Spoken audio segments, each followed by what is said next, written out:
The playwright, novelist and actor Joe Tomelty was born in Portaferry on the 5th of March 1911, one of 7 children.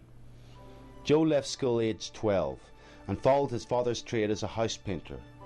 After a trip to Belfast with his father to see the Abbey production of Juno and the Paycock when he was just 14, he decided there and then to become an actor. Joe's had a dozen of his plays to his name, with All Souls Night regarded as his finest. Joe was also one of the founders of the group theatre along with Harold Goldblatt. A milestone in Joe's career was when he got the part of a cabbie and technical producer in Carol Reed's atmospheric masterpiece Odd Man Out in 1946. Joe told me many years ago, if a certain traffic light in Bayswater area of London hadn't struck it red, Carol Reed might never have heard of the Odd Man Out. His car was held up at the lights and Joe suggested to Reed that he might be interested in it. When he got home, Reed read the first page and he was hooked, and as you say, the rest is history. 1949 saw Joe at the pinnacle of his career as a talented novelist and dramatist. In the same year, he was commissioned by the BBC Northern Ireland to write his first radio soap, The McCooeys, which dramatised the life of the Belfast working class family, without indicating whether the family was Catholic or Protestant. It was broadcast at 6 o'clock every Saturday night and it ran for 6 record-breaking years. It still holds the record for the biggest listening radio audiences ever. The year 1955, although he was not to know, saw Joe at the height of his career. By now he was playing big substantial parts in films. His career was clearly now heading for the international recognition, and in March he signed for the biggest part so far, cast as Ava Gardner's father in the multi-million-dollar production of Bohanna Junction. But tragedy cruelly struck him down on April the 22nd of that year. Joe remembered nothing of the actual horrific car accident that followed. After accepting a lift home from the theatre in London, the next thing he remembered was waking up in hospital 6 weeks later with a fractured skull, and for those 6 weeks he lay unconscious, hovering between life and death. After 12 weeks he was released from hospital, but the death-threatening accident seriously curtailed his acting and writing activity. He had great trouble concentrating for sustained periods and remembering his lines for the remainder of his long life. The output of his writing and acting was minimal. All he was able to do was small cameo parts on film and TV.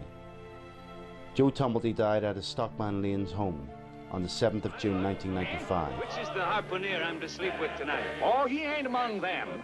He's what you might call a dark complexion chap. He'll be along as soon as he finishes selling his head. Northern Ireland is occupied territory, exploited, unhappy. And as long as that state of affairs continues, you'll always have trouble. Check. That's your excuse, is it, for a gang of IRA hooligans who try to terrorize us by setting off bombs in half the cities of England? It's not an excuse, it's an explanation. And I suppose you wouldn't object if Englishmen started chucking bombs about all over Ireland. Sure, isn't that what you've been doing for the past 300 years?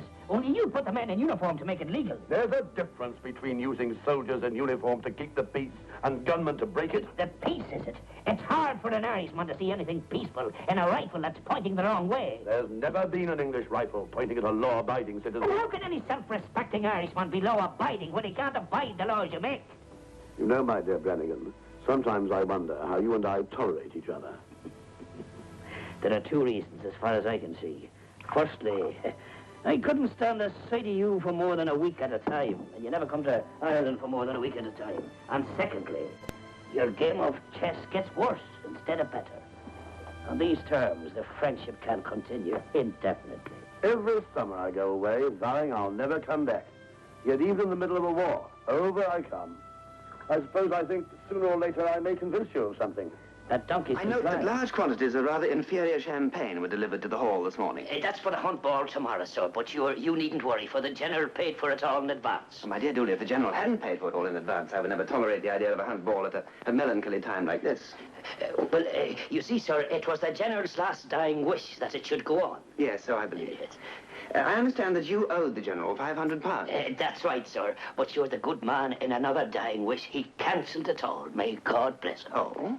Well, I found your IOU, but I found no trace of a cancellation. Well, you see, sir, it was verbal, like viva voce, spoken before witnesses. Ah, verbal? Yes. Oh, my dear Dooley. Look, you borrowed £500 from the General, and you promised to pay it back, in writing.